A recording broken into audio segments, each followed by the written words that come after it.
We've been working really hard to try and get as many students down today. We haven't got as many as we hoped, but we've got quite a few.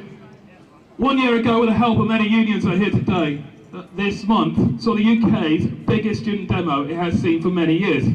We rallied together to campaign against touch to education. We were defending the right to an education for all without having to worry about high debt. And we were defending the right for young people to access EMA so they could get the help they needed to support them in further education.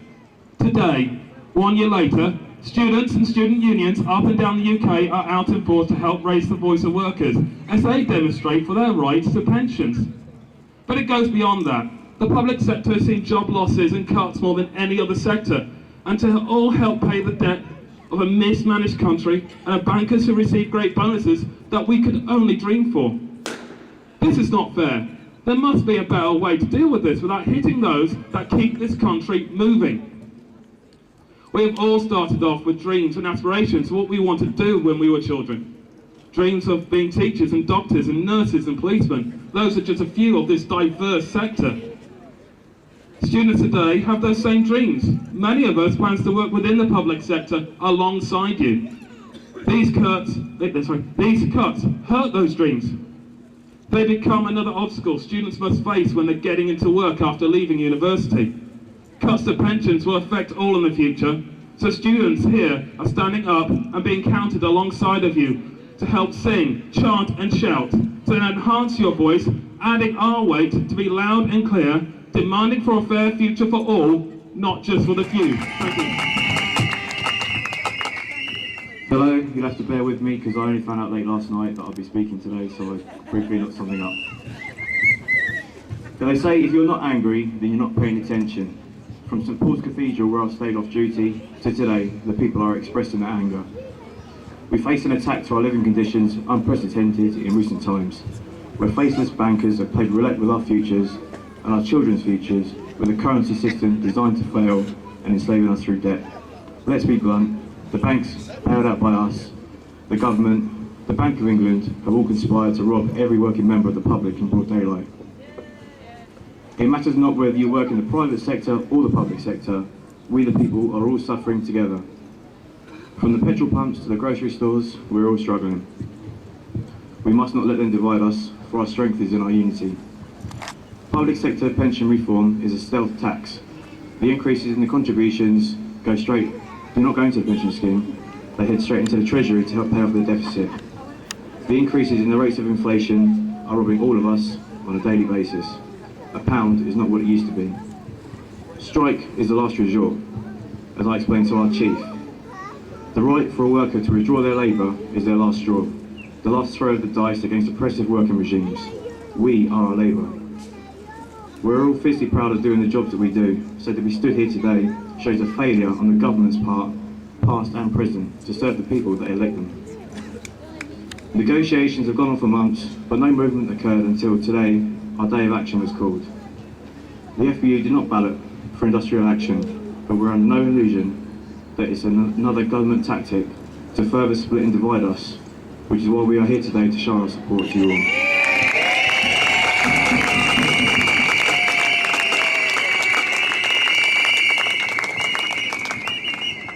I'm not currently in a pension scheme because I do not believe the lies that the government tell us every day. The new pension scheme is less than 6 years older than the fire service, and it's already been gone back on. What hope, if any, are they going to stand by that agreement in 35 years' time from now? But I still fight for the futures of others. Our lives are our legacy.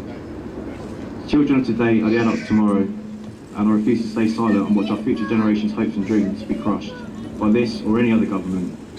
So do not be fooled by the Labour lies, for they have never said no to cuts, just that they are too deep and too fast.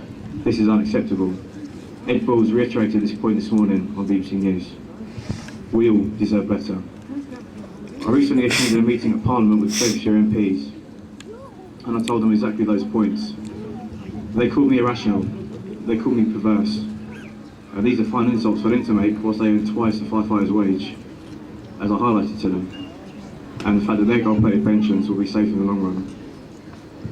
Much of the mainstream media would lead you to believe that we do not have the support of the majority of the public, but that is not true.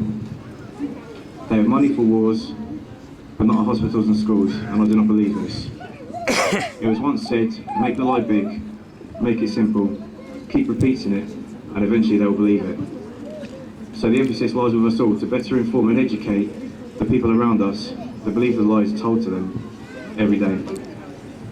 Do not get me wrong, I agree that the private sector pensions are terrible, but that does not mean that we should allow public sector pensions to be destroyed. We should be fighting to make all pensions better so that we can all prosper later in life and not let these banking terrorists continue to profit from our labour. We must not let them divide us. Our strength is in our unity.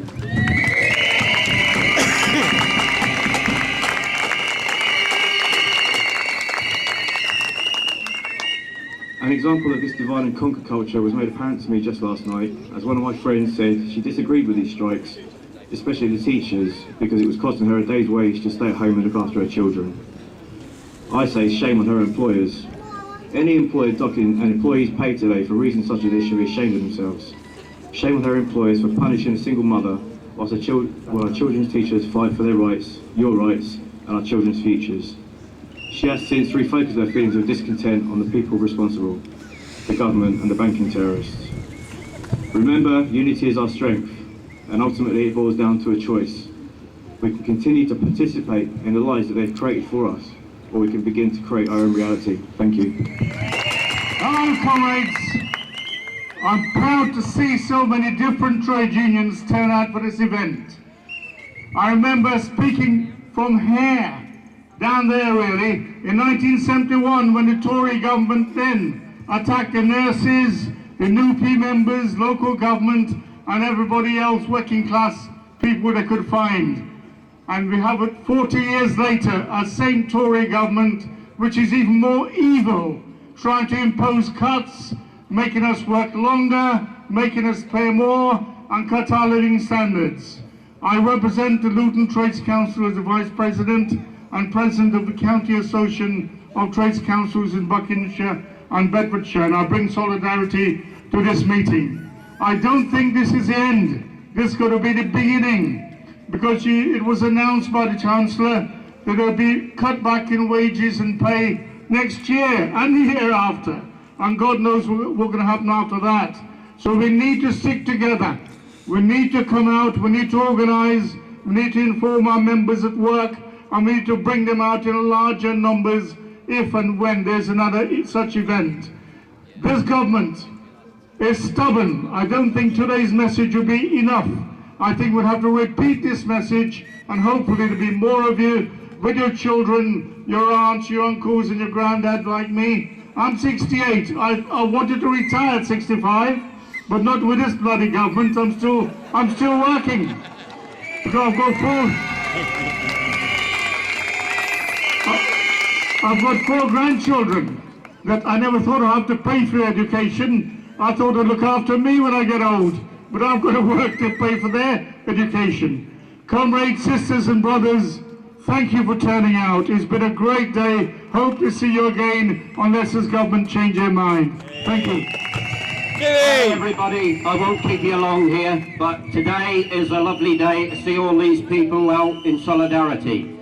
But this is the beginning. Hopefully it's not the end, okay? Today we are called militants and irresponsible, but we know where that irresponsibility lays. It lays with Cameron, Osborne and his bank of friends in the city. They say today will cost 500 million, a fantasy figure. I'll tell you what that costs us, the taxpayer, 124 billion to bail those people out at the top, and we're still going to pay. But today is a good day for everyone, and as Nicky Thomas said, sang in 1971 or 2, and George and Paul Young made a remake, Love of the Common People. Stand together, stand firm, let's take the fight to these people, okay? Bye-bye. Hey, Jimmy! Good afternoon, Luton. Is everybody well? Yeah. I know it's hard listening to speeches and stuff, so maybe you want to blow your whistles and jump up and down, waking yourselves up. We are from NAPA, which is the Trade Union and Professional Association for Probation Staff. That includes probation officers and probation service officers. We're usually the invisible people that you don't see. But let me tell you some stories just from this morning, because day of action. This strike is about ordinary people like me, like you, stepping up to the plate and maximising our voice.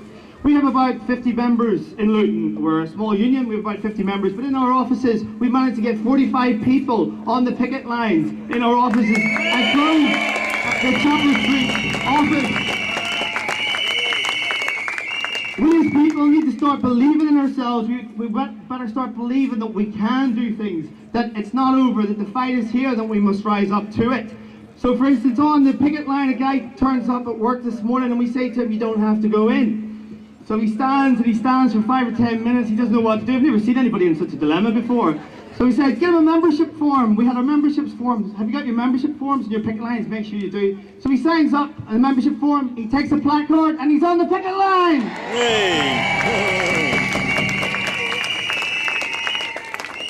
We was here 5 years ago, but we're up at the town hall. That's where we sit for local government pension people. And that was a Labour government that came after us. So we were up there. Now we've grown. There's more people that they're coming after, and we need to stand together. If you look at the newspapers, you see that last week Nick Clegg said 800 million will be reserved for councils that don't increase the council tax. But if you do, like Brighton, you won't get any of this 800 million share. How much are they looking at our pension? 900 million. So we need to point out to MPs, to councillors, we need to speak to the press, and we need to say, listen, the sums don't make up here. You're spending $500 million on Ministry of Defence consultants. You're paying for an NHS computer system that doesn't work, that costs billions, and then you're asking for 800 million for the councils. It reminds me of the story of the three pigs. And really, if you never thought that unions should exist, this is a time when unions need to exist. Because if we didn't exist today, they would come after us. And the probation service obviously works with criminals, with thieves. And what we need to do is we need to stand at the door of our future. We need to stand when the pigs come. Well, are we the pigs in this story? And when they huff and when they puff, we will say back to them, you will not blow our house down. We will stand here. On the news this morning, I've heard it a few times. Dave Prentice was on the news this morning, and he said, which is quite true, we have one of the lowest state pensions in Europe. We're one of the richest countries, and we pay our pensioners a pittance. So when the government cuts our pension, and we've got a naff state pension as well, we're going to live all live in poverty. We know what's really behind this. What the government wants to do is cut our pension scheme, cut our pay, so we're rich pickings for the private sector. They're privatising our health service. They're privatising our schools. And you want to know what's really behind this? I found out yesterday.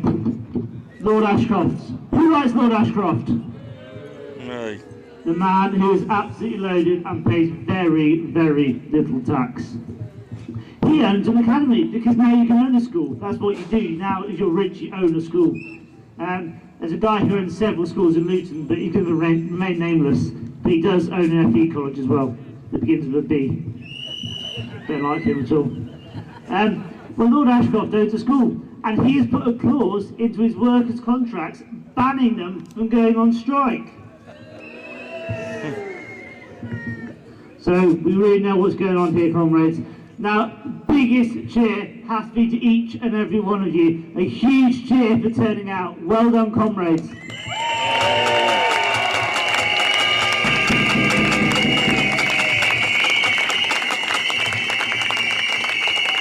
And I really need to thank one person in particular. He's a Unite Regional Officer for his sins. He's not a worker anymore, he's sold out. But he's been the guy who's behind all of this. He's worked tirelessly on this, and he's worked many late evenings and weekends, and I'm sure his wife and kids be glad when it's all over. So that's Richard Gates. Give Richard Gates a huge cheer.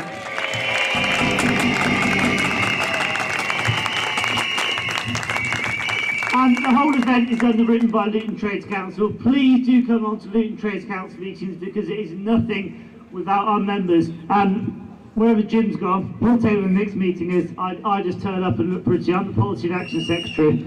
So, well done, comrades. And if you've borrowed a high-vis vest from the Trades Council, if you pick one up at Manor Park, please return it to someone and pick up some of the leaflets. And the rest of the day is yours. Thank you. Hey!